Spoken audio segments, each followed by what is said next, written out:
Hello everyone, my name is Jack Wilson. Obviously I play guitar. My start is really 1979. I started taking some private lessons, got a guitar for 8th grade graduation.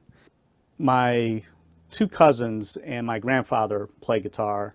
That is where I would say my main influence came from at first. So it wasn't really from like seeing, maybe a famous band or anything like that. It really came from my relatives. They live in a different state, so it was in the summertime I go see them and see them play, and it just kind of gave me the bug to want to play. A friend of mine was playing, and he told me where he was taking lessons from, and I couldn't get in there first, started at another place, and didn't really like the teacher there because he was more of a jazz teacher. I was wanting to play rock at the time, so a typical teenager. So eventually I got into the place where my friend did, and kind of started from there, and just built off of that. So. What attracts you to guitar? I mean, obviously, like I said, my relatives would be a main part, but me, especially a rock fan, I mean, if you couldn't sing, that was the next best thing I felt, was to play guitar. I would have loved to play drums too, but I grew up in an apartment my whole life, so that was not an option. But drums always appealed to me as well. Once I started getting into certain bands, my first probably rock band I would say I really liked was Led Zeppelin. When I was a little kid, kind of most kids, I think they start out listening to what their parents listened to. And I was a big Elvis fan when I was little, Jerry Lee Lewis. There was a song called Heartbreak Hotel, and it had this solo in it that just really stood out to me. It turns out it's not very difficult to play, but to me at that time, it sounded incredible. It was just like the most amazing sound. So I think that song is kind of what maybe drew me into the guitar a little bit too. That, and there's a song called Little Sister by Elvis that really kind of appealed to me. But then after that, it was just off to the races, starting to discover that sound. I think most people are drawn to a sound that want to play an instrument. I also teach bass. I love bass as well, but my students that do really well on bass, they're drawn to the bass. They're not people that I would say that look at the bass like back in the day. A lot of times what would happen in high school, if a band was trying to form, sometimes what would happen, whoever was the worst guitar player had to play bass. And the mentality was kind of like, well, it's simpler because it's two less strings and all this stuff. And that's definitely not the case. It's definitely not simpler. Jaco Pastorius and other bass players like that proved us wrong on that. It's a hard sound to hear in the song. And I think people that hear the bass really well in a song are really drawn to that. So guitar, same thing. I mean, I love a lot of instruments, but at the end of the day, I really, guitar was for me. So I feel like if you're going to play an instrument, you figure it out after a while what matches you. I see that you're playing both classic guitar and electric guitar. How do you connect with each one? When I'm playing a steel string guitar, and electric guitar's got steel strings typically, and it just makes me want to play makes me want to play certain styles of music because that's what you typically hear in that style. I do know people that they're kind of maybe more like how some other instruments are. Like I know people that are, especially like saxophone players, maybe violinists, they're looking for a holy grail instrument. They're looking for that one perfect instrument for them to play all the time, and then they might have a backup. But for guitar is not, I would say, quite as standardized. There's a lot of different styles of guitars and things. And so when I play a different guitar, it makes me want to kind of go to a different area. So when I play a nylon string guitar, I definitely want to play classical on it, or like Latin, bossa nova, things like that. Even some things that maybe some jazz. There is like a lot of nylon jazz players as well. So it draws a different thing from me. And somebody else might not hear the subtleties. Like they might feel like my style sounds still intact when I play those different instruments, but for me it's different, So psychologically, it helps me to kind of want to play in a way that I wouldn't normally play. So in other words, if I was to play, let's say like bossa nova on the electric, I don't feel like it's the right sound. So even if I'm playing it correctly or play how I would normally play, it doesn't seem right to me, And if it doesn't sound right to you, you kind of feel like you're struggling with the instrument a little bit. So if I play steel string guitar, there's a reason for it. When I play live, if I do solo gigs, I usually bring 3 guitars with me. I usually bring a electric guitar, a steel string acoustic, and a nylon string acoustic. And if I'm grabbing different guitars, there's a reason for it. So And it's all about the sound, even if I don't like the way it feels. Sometimes I might fight a certain guitar to play something, but I want that sound, so I'll deal with that. This guitar that you're holding right now, would you like to Yeah. talk about it? Yeah, basically this is kind of my all-purpose guitar. I use it for fingerstyle. It's kind of a Swiss Army knife. It's a regular, I don't know if you can hear that real well, but it gives you the standard electric sound, but there's also a special input that has a special cable where I can hook up a guitar synthesizer to it. And also it has, which I don't have it plugged into this right now, but it has a piezo, what they call setup, with these things in the bridge that kind of help it make it sound a little bit acoustic-like. So like if I'm on a gig where I only can bring one guitar, or it's only practical to bring one guitar, this is one I usually bring. It kind of does a lot of versatility. Behind me, and I'm trying to think of which way to point, but there's an electric guitar behind me on the wall, and that one, if I want to just play rock and stuff like that, and that's the only thing I'm going to play, that's usually my main guitar. So, but for solo shows, this one's a little bit better for that. You grew up in a time when amazing guitar players were playing, Oh yeah. and you had a lot to learn from them. Would you like to talk about these models? I feel like I grew up in a pretty good age, even though, probably musically, I like a lot of stuff before me. If we're talking about rock and roll, especially, I love the late 60s through the 70s stuff, but both transitional periods between the 60s and the 70s and the 70s and 80s, there was significant musical changes happening. I started out with, like I said, Led Zeppelin, Jimmy Page, huge Jimmy Page fan.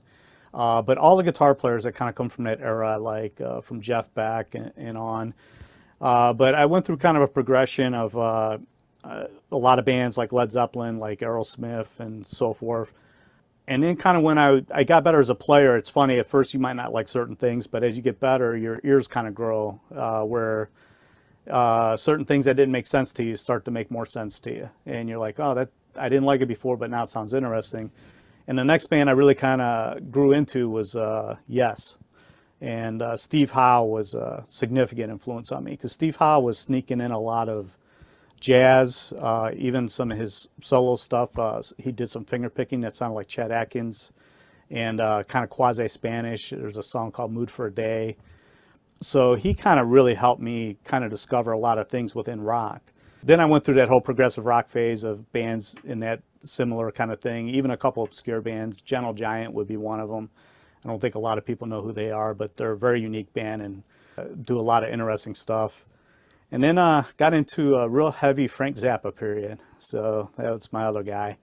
And Frank's got a very interesting way of playing, but more so compositionally is what I loved about him. But when I go into the 80s with, playing with my friends and stuff, we were playing a lot of hard rock, heavy metal. And that's when the whole kind of what they call shredder type stuff is, which is a lot of fast playing, but it's got some classical influence in it and things like that. There were guitar players like Yngwie Malmsteen, Paul Gilbert, and guitar made a lot of strides during that period, I would say, technically, for rock and roll players anyway. And so I went through a whole phase of that as well. If any guitar player is pushing the boundaries a little bit, I'm at least interested in wanting to check it out. I don't, try to close my mind to it. There's stuff I don't like, but at the same time, if somebody's doing something new, I'm wanting to hear it. So You're also writing music and adapting music to specific genre. yeah, well, especially more so the fingerstyle stuff. I have actually quite a back catalog of songs that are ensemble based. So in other words, they're, for bands. Because of the recording technology back in the day, it would be very expensive just to do a demo. And so I bought a 4-track reel-to-reel when I first started and started recording my own songs. I think I wrote my first song after only playing for about 3 months. And I think for some people, you kind of either songwrite right away, where you have that mindset to do that. Some people will become great players, but never write a song. They might end up, joining a band, or even if you're a classical musician, you end up playing maybe what a composer, sets for you, and you might not explore writing yourself. But I started out with that actually. Wrote a lot of rock songs and things like that, but I haven't really cataloged them just because as time has gone, the technology has changed where I could probably improve all those things. So I'm hoping during COVID, that's one of the things I did. I archived everything. Everything's been transferred now a couple times. It went from reel to reel to these digital recording machines that I used to have. And now everything's in the computer. That's what I did during COVID. So now I have the opportunity to finally go through all that stuff and record it. Now the fingerstyle stuff, I kind of got into pretty heavily in the last few years. I studied jazz and classical guitar in college, but there was also a couple key players that kind of got me on the trek of wanting to explore solo guitar. Joe Pass being one of them. I'd seen him in a seminar my senior year of high school, and I'd never heard anything like it before. You know, at that point, my mindset was playing rock, and really Joe Pass is probably the guy that got me to go to college for music. I realized how much I didn't know. And then going to the library, I took out a lot of records, and anybody that had an album that with a picture of somebody holding a guitar on it, I took it out from the library. And I discovered some classical guitarists. And the first time I heard that stuff, I was like, well, that can't be one person. There's no way. And I was reading these articles in magazines, and they're saying, oh, that's all one person playing. So then that got me down that road. And then from that, I discovered a guy by the name of Tuck Andrus. Tuck Andrus was in Guitar Player magazine. He was on what they would call a sound page. I mean, younger people not even going to know what a CD is nowadays, so a sound page is probably out of the question. But a sound page was like this flexible disc that came in the magazine, and it was like an old 45. You could put it on the record player. And I put it on, and Tuck was playing these independent things, and he was doing like R&B music and things like that, stuff that I really enjoyed. And I never heard anything like it. So Tuck is really kind of the guy that got me going down the road of exploring some fingerstyle guitar. But I didn't immerse myself into it until probably like the early 2000s. So I'd been already playing a long time. I would do arrangements here and there, but I didn't have where I was, only doing a lot of that. I try to balance it out. It's tricky. Sometimes I get into a phase where I'll get back to wanting to play a lot of rock guitar or country stuff, jazz, whatever. But the fingerstyle stuff is very technically demanding for me, so I can't let it go too long. I have to keep my chops up with it. So, so I can't leave it too long. Otherwise, if I got gigs doing that stuff, I'm in trouble. So. For those who want to study with you fingerstyle, what should they be aware of? I would say even in general for anybody wanting to play guitar, because I've been teaching for a long time, most people will say, oh, I like all kinds of music. And that might be true to some degree, but usually there's something that really pulls you in at first that you really like to listen to a lot. So what I recommend is first investigating what kind of stuff do they play, how do they play it. If you find out that they use only their fingers, or if they're pick players, if they play electric or only acoustic, if you're attracted to, let's say people that are playing a lot of electric, then that's probably the route you should go first because it's the most immediate. You'll probably enjoy it more if you're learning all these basic things that get you going. Like I said, for me, just wanting to learn Elvis's Heartbreak Hotel, just wanting to learn that solo motivated me. I've gone quite a path far from that since then, and I still love that stuff, but I'm not immersed in it like I was when I first started playing. So I just let the journey happen. When it comes to fingerstyle, be prepared for figuring out what kind of guitar you want to play at first. Most people, if you're beginning, you're not going to want to go out and have 3 different guitars like I have right now for different situations. Like I said, if it's Tuck Andrus, you're going to see he always plays an electric guitar.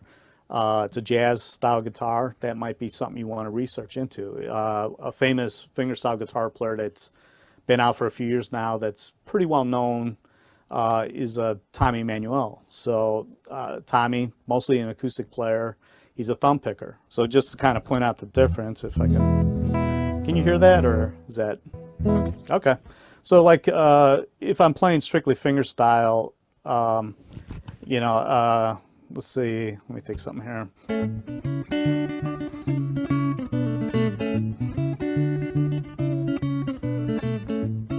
So that's like it's part of a Steely Dan song. So I'm using strictly fingers.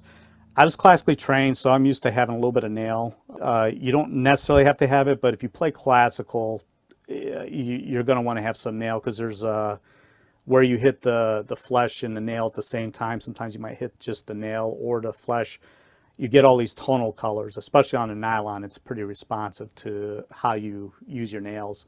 In the fingerstyle world, if you play steel string guitars tend to chew up the nails pretty bad. So there's a lot of guys that use acrylic nails. So you have to kind of be aware of what you're getting into with that, you know. But that would be the first step, is trying to figure out, okay, what direction of this do I want to go in? If you like flamenco guitar, let's say, I mean, they're going to be on a similar path as classical guitars as far as needing some nail. There's some differences in the techniques, though, even though there's some parallel things, but culturally they're quite different on some of the things you will have to do. So, you know, flamenco is based on dance type of rhythms and things like that. It's a whole different mindset to approach than it would be like traditional classical. Like I said, some of the technique crosses over, but not easily. So I'll say that every style of music's got some nuances, and you have to sometimes find the soul of it, you know. Do you take students who can read notes, or do you also take students who play by the ear? Yeah, that doesn't matter. You'll see a lot of debate about reading music. If you want to play classical, I would almost say it's going to be very difficult to do without learning how to read music. And the reason why is because you won't have access to all the repertoire. It's really that simple. There's tab books for certain things, but you're really going to need to learn how to read music to have that. And if you go to a serious classical guitar teacher, they're just not going to let you slide on that, you know, if they're a very traditional type of classical teacher. You know, there's benefits to playing by ear. I mean, you hear it all the time in rock and blues and even some jazz musicians where they couldn't read music at all. And I usually, when I've taught kids, I prefer them to at least have some basic reading skills, because I always feel with children, you don't know what direction they're going to take. You know, so you don't know if they're going to ever take it serious or if it's just going to be a hobby. So it's like to introduce some foundation there, so that way they can build upon it easier instead of going back. I feel like will set them up better. If it's an adult, I kind of feel like you know a little bit more where you're at in life, and you know, if you say, oh, I just want to play some blues and stuff, and then I'm not going to force like reading, because I don't see where, you know, there's a big payoff on that. And reading is very time consuming. It could take a long time to learn the neck really well.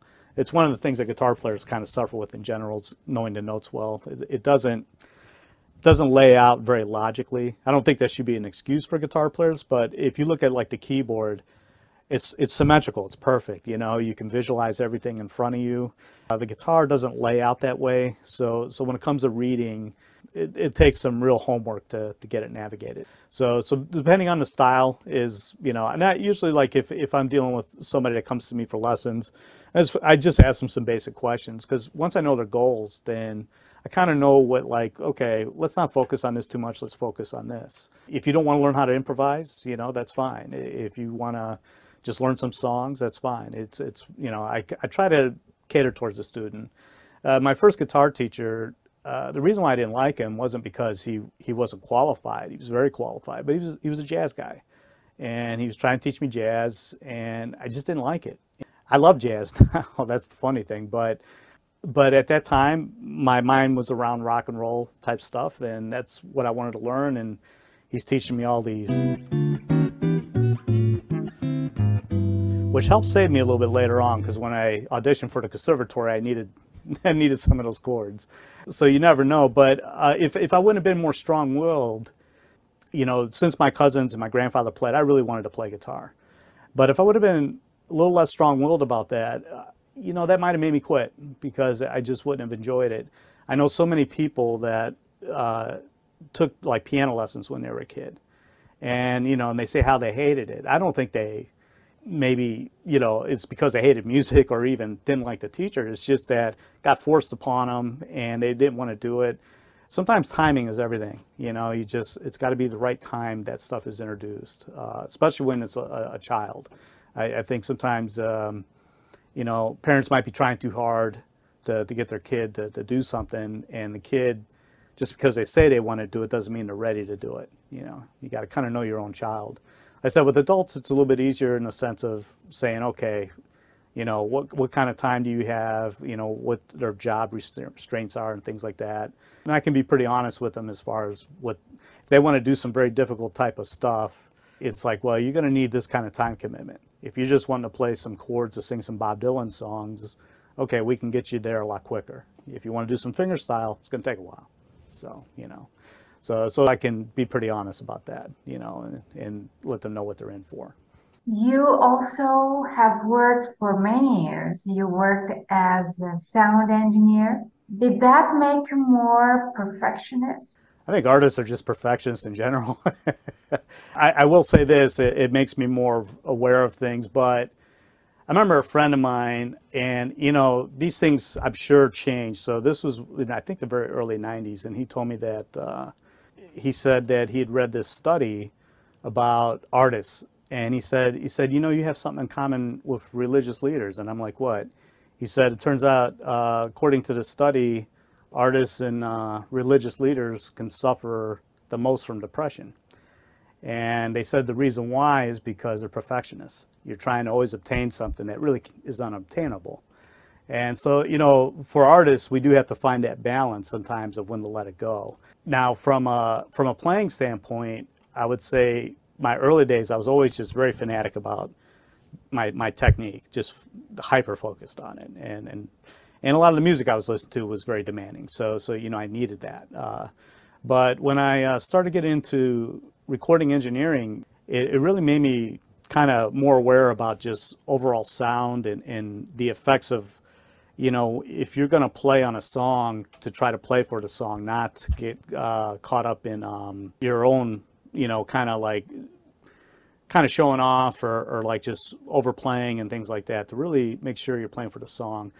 That's how come a lot of bands, they have producers, you know, is to kind of help reel them in and let them know when they've made a great take. I mean, I've been guilty of taking a ton of takes on a song, sometimes, let's say for a solo, and I finally get it perfect, and it has no life to it. So I've found that sometimes, you know, the one with the right feel is the one to go with, even if it's got a flub here or there, and not try and worry about all that. I think it's the problem with modern music nowadays is you can do so much on a computer that you can perfect everything and edit everything, where I feel like it takes the life out of it sometimes. At least my personal taste. I mean, I grew up with what I grew up with. You know, to somebody that's younger, this is the sound they grew up with, so they're probably comfortable with it. For me, it just seems like it lacks a little something sometimes, because you can do all this stuff now. How do you find that the 20th century guitar players are different from the 21st century guitar players, the musicians? I mean, it keeps technically advancing. You know, again, this could be my own personal taste. So I think one of the things that could be lacking sometimes is maybe just some of the writing ability, just trying to write a good song, and you know, and not feel like you got to throw in the kitchen sink on every song. I mean, this is sometimes just a younger person kind of a thing too, but I know even from my own teaching, like I started teaching professionally in 1988, and when I first started teaching, so that's still part of that shredder era in the 80s. And you know, I'd get these kids come in, and right away they could already finger tap, you know, and do these flashy things, but they couldn't play a chord. And so, you know, and you see that happen a lot, and especially with YouTube now, you know, you see people already latching on to certain techniques and they just drill it. But yet they're kind of missing out on some fundamentals. On bass, there's the slap techniques, kind of stuff that was used in funk. But the same thing, I think a lot of people learn the technique, but yet just trying to play a nice groove and a tune, they could be missing that. So, you know, It's so accessible now that to get all the technique and just tutorials of people watching stuff, but they're missing out, I think, on the process of learning a lot of tunes and having somebody kind of maybe rein them in a little bit sometimes, say, hey, you know, listen to this. And you only get that skill by playing with other people. When I first went to the conservatory, I really didn't know how to improvise in a jazz setting. I knew how to do it in rock, and I didn't have good listening skills because jazz is it's very flexible. You just have a basic form, and the only way it comes off well is if everybody's listening to each other and reacting. You hear the saxophone player do maybe a certain riff, and people accent it and stuff. In rock, it's really arranged. So you only get that skill by going through that, though. You can talk about it all day, but I think, you know, a lot of these kids probably don't have access to, you know, doing that. Live music in general, I think probably across the world, I'm sure, is not what it used to be. You know, it's you know, not as big of a thing as like when I was younger, going to all the clubs and stuff. So, you know, there were a lot of bands, and when I went to high school, there were a lot of bands. We were all playing. And if you don't have access to that and you're only doing things just in your bedroom all the time, you miss out on something. But I think part of that is playing with 4 people in a room and honing your writing skills. I mean, just watch, you know, Get Back, that recent Beatles thing, and watch their process. You don't get that just sitting in your room all the time and just playing. So like I said, on a playing level, it keeps getting better. You know, writing level wise, I feel like some of these guys almost just use a progression sometimes just so they can play over it, you know, and just so they can just play real crazy and stuff. You know, learning just how to write better, I think, would help a lot of people, because the talent's there. It's still there. It's just harder to find. The music business just changed so much. It's you got to look for it a little more sometimes. So. You released an album just a short while ago. Would you like to talk about it? Yeah, I was sitting on those songs for quite a while. I'm sitting on a lot more. The recording process, it's funny. When I go to do it for somebody else, I can get my head wrapped around it. But when you do it yourself, it's a little bit of a challenge. But you know, they're all arrangements. I believe there's 4 songs that are original. I'd have to actually look at it and think about it right now. The first song on there is it's an old song called Lowrider by a band named War. And that all came about just because discovering how to get a cowbell sound out of the guitar. And, you know, instead of sometimes you find maybe a little thing and you turn it into a novelty, and I didn't want that to happen. I wanted to actually use it for something. And I thought of 2 songs that had a cowbell, and it was that and Mississippi Queen. So I started to break down the song and try to learn it. And actually that song, I don't always have to do this, but that one I did. I had to actually write it out. It ended up being really complicated. It has a bass line and another part at the same time that were incredibly difficult for me to just try to piece it together. But usually when I'm arranging, so like Reeling in the Years, I think is the next song on there, just trying to recreate the parts. So I'll learn like the vocal melody on its own. I'll learn the chords on its own. I'll learn the bass line. And then I see what I can, how much of that I can keep. Usually got to drop something here or there. It's impossible to keep it all together all the time. And start seeing where I can sacrifice things and what to work around. Sometimes I'll take a song and completely do my own take on it. Norwegian Wood's on there. I do it more that way, where I started out kind of straight ahead, but I do some things like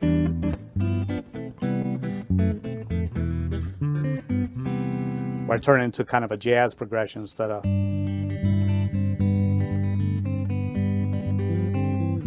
you know, there I'm keeping it very straight.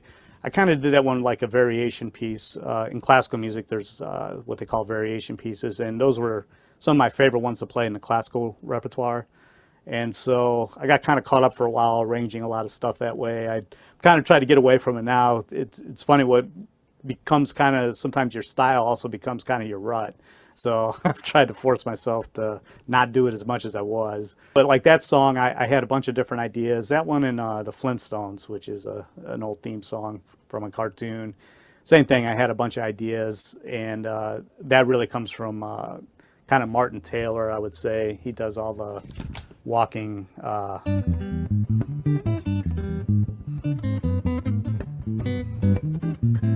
walking bass line type of ideas. And that one I keep, every time I go through it, I do a different version of that song. There was a guitar player by the name of Stanley Jordan who, he plays the guitar like a piano. And so there's a variation. I'm not really warmed up, so I'll see how it goes, but.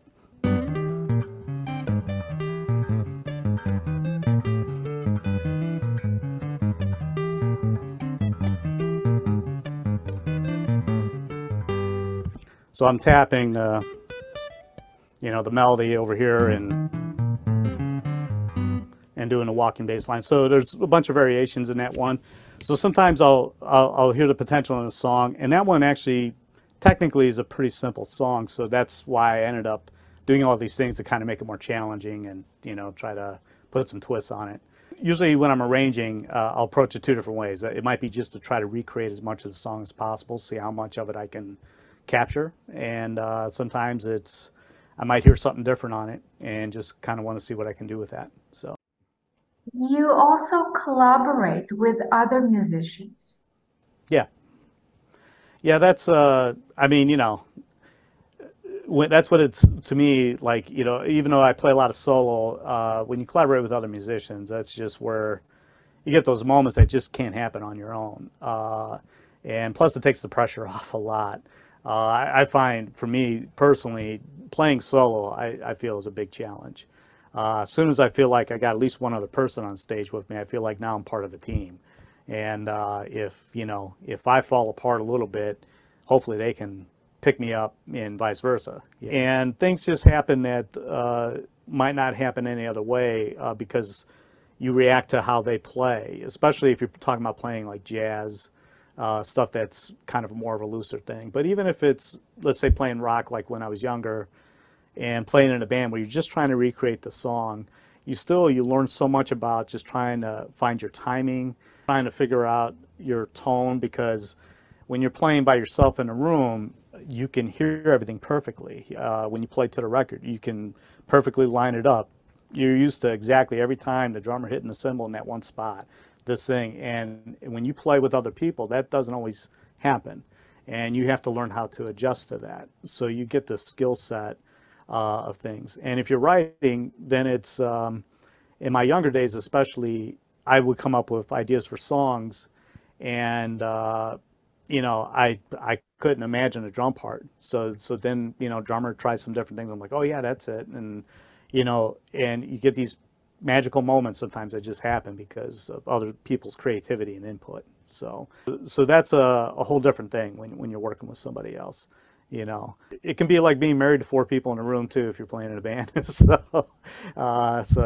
You're hoping to find the right personalities. I don't think it always has to be where you're a perfect match, but sometimes a little bit of tension can bring out the best in people too. But at the same time, you want it to be where it's somewhat cordial and you feel like you got an end goal in mind where you're hoping to get to wherever you want to get to. How welcoming is the music world these days? Well, I guess if you're talking about nowadays it's like all your representation is online. And I haven't done a lot of the online thing, but in general, just seeing how it is with other people, I'm really surprised sometimes. I don't know how much of it is trolling or whatever, but I don't understand why some people will chime in on certain things, especially like YouTube and stuff, where even some of the world-renowned players. And what comes off as criticism and stuff, it's really surprising. So you got to have thick skin about it. No matter what, as an artist, you will have to deal with that. And nowadays, sometimes it's like the online thing. I don't know. I almost feel like it's like road rage, where people behave in a way that they wouldn't normally behave if you've seen them in person and we're talking to them in person. I feel like there's a shield there. So I think for musicians, you got to be, pretty thick skin.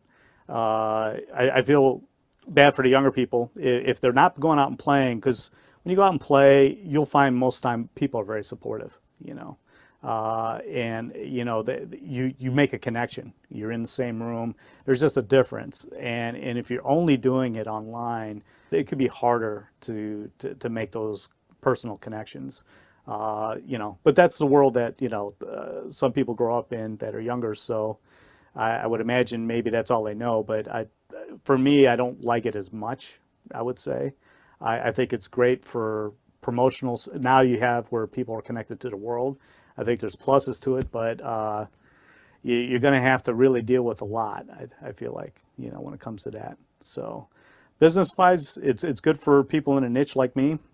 If you're trying to be a pop star, I think it's made you a smaller fish, So I think you could be a little harder to find now if you were trying to go for something very big. Whereas back in the day, you would have played in clubs and try to get A&R reps to recognize you. That doesn't exist anymore. So many things are so different about the business. So, and you got to figure out, what are you trying to accomplish? For me, I've always been, I've always been really serious about my playing, and it's, I think when I was younger, of course, wanted to be a rock star like all the rest of my friends. And then after a while, I just got caught up in wanting to just be a good guitar player, and it's still my goal. I still feel like I got a lot of stuff to tackle, and it's no matter what anybody would say to me now, I don't care. It's I've got my own direction on that. But if I was starting out, I would find it a little bit more challenging, I think, than how it used to be. So, but I'm coming from a reference point as an older person. So, like I said, I didn't grow up in this. I remember older people telling me, when I was younger, like, oh, I would hate to grow up in your time. And, I don't have those memories of it like that. So. When your students come to you, do they have a clear idea in their mind of what they want to do, or it takes a while? It usually takes a while. I'll put it to you this way. Sometimes they think they have a clear idea of what they want. I thought I had a clear idea of what I wanted. But it's something funny that happens once you start playing and you start getting a little bit better at things. What kind of tends to happen is you start, liking things that you didn't think you would like, because now you're hearing it in a whole different way. I always say you grow musical ears, where, like I said, I really didn't like jazz or classical when I was younger, and then I went and majored in it in college, and I love that stuff. But and if I would have grown up only hearing that, that would have been different maybe. But I grew up hearing a certain thing. So that's what was immediate to me. But as I got better, and then I realized that some of the people I'm listening to are incorporating those things. Like Steve Howe from Yes, I'd hear him do like octaves, and turns out he got it from Wes Montgomery, who's a jazz guitarist. So then I was like, oh, okay. Then I'd listen to Wes, and Steve Howe kind of was my gateway to introduce me to that sound. So I think for most people, they'll have their favorites, but once they start tackling that, and once they get accomplished a little bit, then they might want to explore some stuff that they didn't think they would like. So. Do you have a pet song, something that you love, but don't necessarily share with the world? You mean as far as being able to play it, or just as a listening thing? To play. As far as playing, to be honest, I can't really think of one. I mean, sometimes I would get people ask me if I know how to play a certain song, and I won't play it because I don't have the situation where I can make it sound decent. I can play the guitar part, but it needs everything else in there. Otherwise, I wouldn't hold back on that. So like, I mean, that happens to me all the time playing solo guitar. In fact, last night somebody requested a Yes song, and it's like, well, I was playing with a saxophone player, and it's like, well, we really can't do that as a duo, make it kind of work. But I would have loved to play the Yes song last night, but it was Fat Tuesday. We're playing a little different style, and it's like, as a duo, we don't have it worked out. But that's, yeah, I can't say that hold back on anything. Anything I can do, typically, I will. I do adjust for the crowd though. If I play like a brewery, a place like that, I'm not going to play classical music. You know, it's just not the right crowd for it. If I play a restaurant where I'm a little bit more subdued in the background, now I'm playing a lot more of that. I'm pretty conscious of like, okay, what kind of audience do I have tonight, and try to adjust it from there. You know, I mean, there's a point where you got to decide, being a professional musician, how much of a musical statement do you want to make versus how many gigs do you want to have? Because if you're playing the wrong music for the wrong crowd, you're not going to get asked back. So. Did you ever have any accidents on stage? For example, one of your strings broke or something like that? Oh yeah, yeah. I mean, you just go with the flow. I mean, the worst accident I ever had is I broke my elbow on a gig. I was playing at a festival, and they had a stage that was just a little bit too high to just step on it. So they put these milk crates first to step up on stage. And sure enough, I fell flat on my back. And when I got up, my arm wouldn't straighten out. And I thought I tore the muscle really bad. I didn't realize what had happened. And I could barely move my arm this way, just enough where I could kind of play. So I played the gig, and that night I elevated my elbow, put ice on it, and the next day it was like 10 times worse. And I told my wife, I was like, you know what? I think I need to go to the emergency room, and found out I broke my elbow. So it's probably one of the worst I've had happen.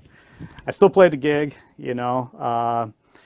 When I was back in my, what a musician would say, real job days, I broke my hand at one of my jobs, and I had a gig. I played with a band with one hand. I put a rubber band and some cloth around the strings, and what that did, it kept them from ringing out, because even if I want to play with one hand, things will ring out. So you mute the strings, and you can still at least hammer down the chords. And fortunately, it was the kind of band where we weren't doing covers, we were doing originals. And it was a very experimental band. It, for lack of a better term, I would say it was kind of a punk band, a very artsy kind of band. And so it was kind of welcomed, you know. And I would say that by playing one-handed for a little while, I actually discovered some things I would have never discovered if I was playing conventionally. So I tried to make the best of it, and you know, it actually turned out to be a benefit by doing that. So so my right hand was, these two bones were broke, so I had to get surgery and all this stuff, plates in the hand for a while.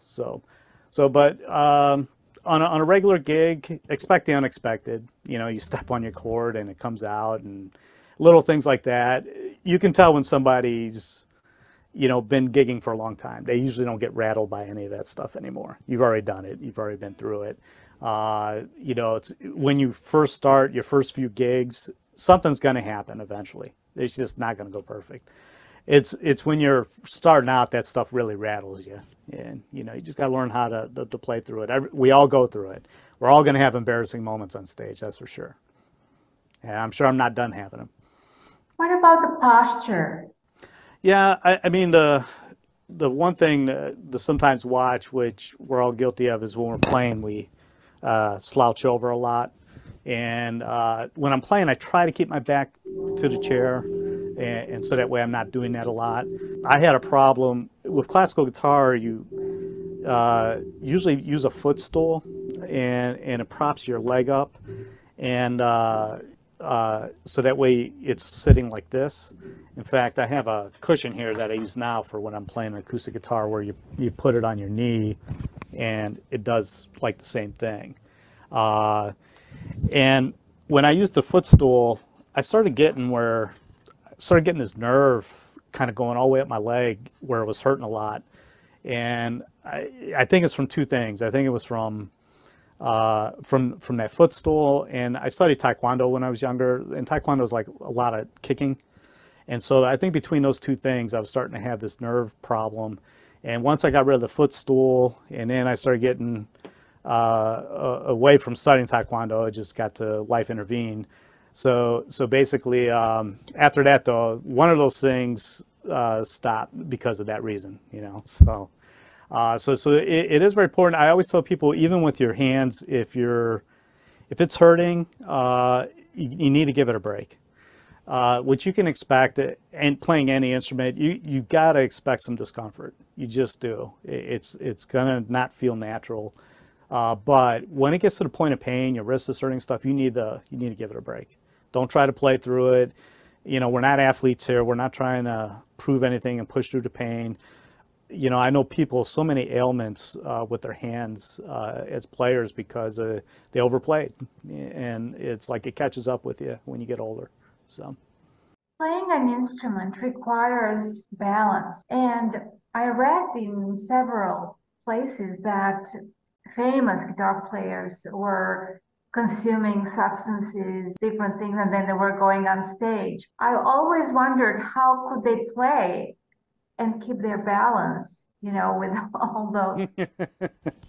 Yeah, you know, I always tell people I'm the most boring musician you're ever going to meet because I've never partaken in anything. I don't drink any alcohol. My biggest vice is probably chocolate. So, um, but you know, I mean, there's people I know that and maybe there's some truth to it where they swear that by doing certain things it helps their creativity and stuff. But seems like after a while that catches up to you. And there's been the famous musicians that like Jimi Hendrix and stuff where after a while, I don't think you're tapping into creativity anymore. Maybe it did help at first, but it seems like after a while, you're just having to do stuff like that just to cope. And I've seen plenty of musicians that think they're on stage killing it, where they're just nailing it that night, and they're not.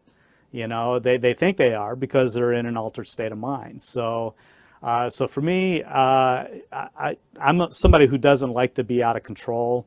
So it's never been my thing. I feel like when you have those nights where just everything seems to be on, you're in the zone, like they say in sports, and that's euphoric enough for me. I don't need, those other things. I'm not going to knock anybody that wants to do that stuff, but it seems like the end game is not good sometimes. And so you got to know yourself, and know, can you keep within a limitation? It's like they say, you're an alcoholic from your first drink, and if you're somebody that can't just drink a glass of wine here and there and leave it at that, then probably not the thing for you to explore for creativity. So. What are you doing these days? Are you taking students? Are you performing? Doing both. I just recently converted to all online. COVID has kind of changed the game for everybody. So, and I've had a couple of friends of mine on me for years about getting online anyway, and COVID has finally kind of made me like, all right, let me finally buckle down with this. There's certain things about, there's advantages and disadvantages to both, but I've always liked the one-on-one experience, just being in the same room. But at the same time, what is nice about online is, you can access people that maybe you really like the way they play and you just want to study with them. Sometimes, people are more motivated if they can just study with somebody that they really like how they do things. So, my wife and I took a vacation once, and part of the vacation, I took a one-on-one lesson with a guy in another state because I really wanted to sit down and pick his brain while I was out there. So I made sure I could line that up before we even went. It was very very to me. This guy named Scotty Anderson. I feel like he's just this ridiculous unsung hero guitar player. Other than just, I wanted him to show me a very specific thing, just kind of break it down a little bit slower than he's got an instructional video. And I was like, well, once he breaks that down, he can show me anything. I just want to be in a room with him and really watch him. So when it comes to the online thing, the only disadvantage to it, but even that is not as bad as it used to be. I used to have to send out, if we're working on improvising, have to send out backing tracks, if we're working on improvising, because you can't play at the same time. That's the biggest disadvantage. There's a little bit of a lag, and you kind of end up chasing each other. you know, and the further away you live from each other, the worse it gets. So, but nowadays, YouTube has so many backing tracks that are on there. I can just have somebody, you know, tell them, hey, dig up this backing track, play along with it, and then I can do the same thing back to them. And now we don't have that issue anymore. You know, I used to have to make my own backing tracks sometimes and send them as MP3s, things like that. But that was the only big disadvantage, I would say. You know, if somebody's a beginner, I would really recommend taking lessons with somebody, whether it's locally or whatever, only because if you get into bad habits, they're really hard to break. And, you know, people don't understand sometimes it's not about just the knowledge. I mean, you know, I fixed my dryer not long ago and I went on YouTube and found out how to change the heating element.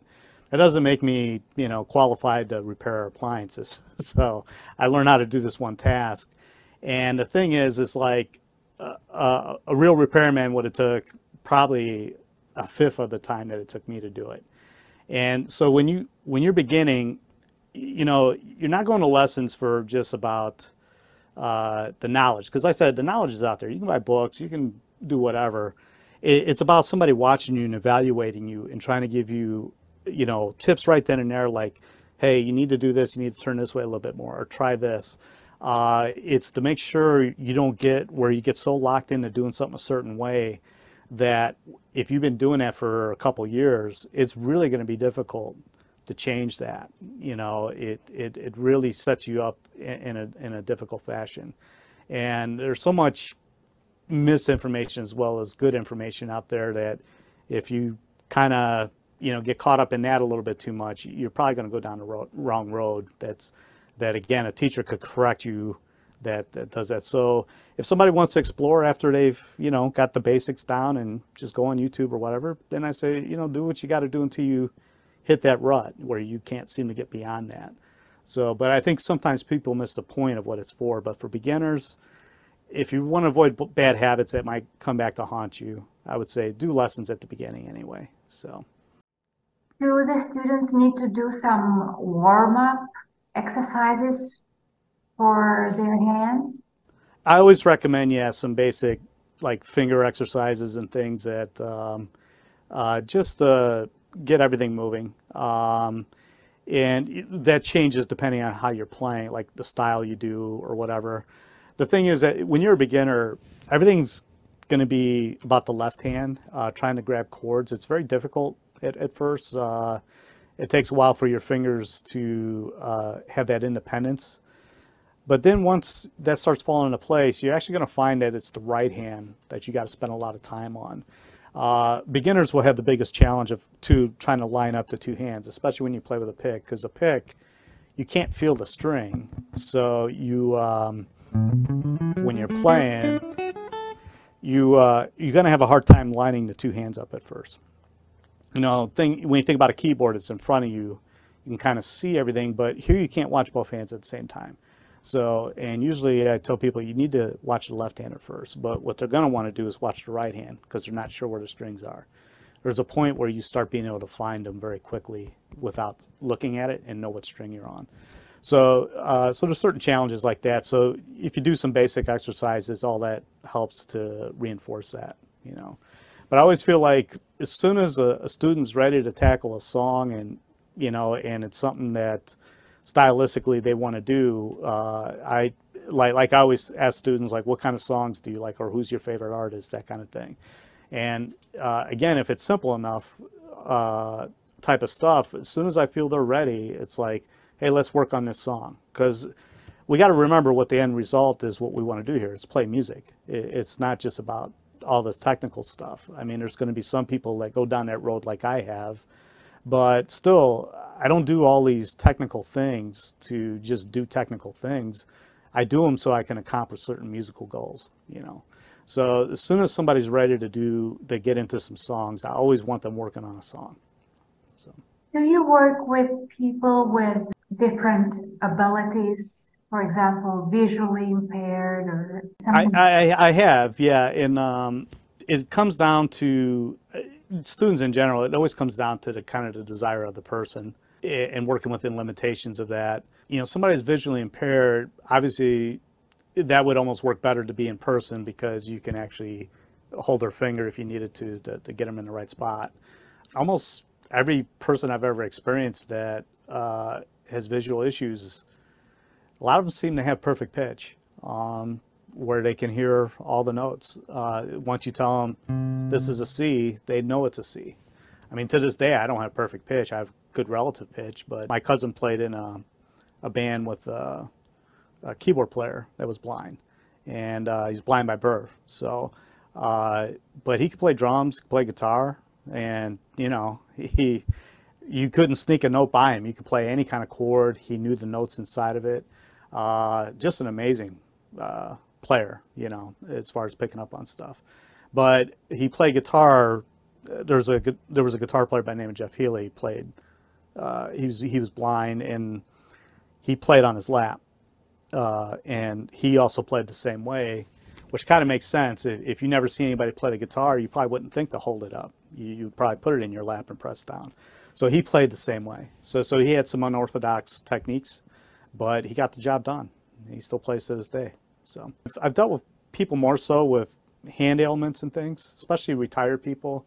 Had one guy that was a retired bricklayer, so he had very limited independence in his hands. So we just worked with what we could, you know, and work around. If you've ever heard, you know, Django Reinhardt, famous jazz guitarist with the two fingers, and you know, it's obviously not the ideal situation, but sometimes that also leads you down a path of something very creative. It's like what I was saying earlier, when I played with one hand, I discovered things that I wouldn't have discovered any other way. So, you know, at that point, it comes down to the student. How patient are they, you know, because they're not probably normally maybe going to be able to move at the pace that somebody that doesn't have some kind of issue could. But I always feel like when it comes to music or anything, if you're trying to do as a hobby, it comes down to desire. I think natural talent is overrated, because I've dealt with people that, you know, have a very natural ability at first, but as soon as it gets challenging,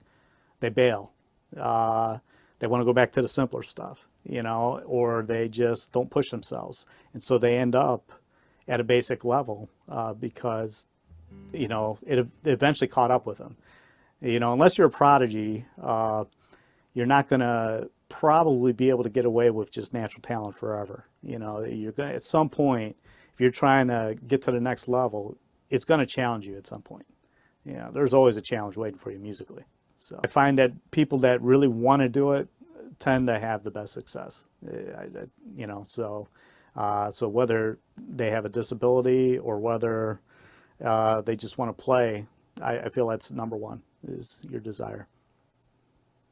How can people find you? Basically, the easiest way would be go to my website, which is jackwilsonguitar.com. Pretty much everything is there. I have a Facebook page, but even that you can link onto there if you really wanted to. But I have all my information. In fact, I'm just updating it now, trying to get, you know, like I said, this is the part of the stuff that's always a little bit laborious, is, you know, editing my website and doing things like that. So that's got to take a back seat to whatever I got to do musically. So, but like I said, most information I have that anybody would need about anything, where I'm playing, or if they're interested in lessons, anything like that, they can contact me through that. You've been around for a long time. What kept you going? You know, it's really hard to say. The only thing I can say about it is that, because most of my friends that were musicians, I mean, we all dreamed of like making it and all this other stuff. But I kind of feel like out of the musicians I know that still do it for a living, none of my friends stayed doing, you know, trying to do it for a living. So that I went to high school with, you know, I'm the only one. I just feel like people that are like this they just have to do it. I mean, I can't describe it any other way, because it's a lot of up and down, you know, when you're a creative person, and you got to deal with a lot of adversity, you know, with trying to, especially financially, you know, support yourself. So there's going to be good years and bad years with it. So, but, you know, for me, what helped a lot was that I worked 3 regular jobs in my life. I was a electronics inspector and a mechanical inspector, and I was a machinist for a while. And I actually didn't mind that kind of work, but I knew I didn't want to do any of that for the rest of my life. And I just felt like, for me, it had to be music or bust. It's like, I got to figure out how to at least somehow do music for my life. And I feel like anybody I know, anybody that's artistic in any way, shape, form, whether a dancer or whatever, it's kind of like you're willing to sacrifice whatever it takes to do that. So, I wish I had a better answer for it, but that's as good as it can get.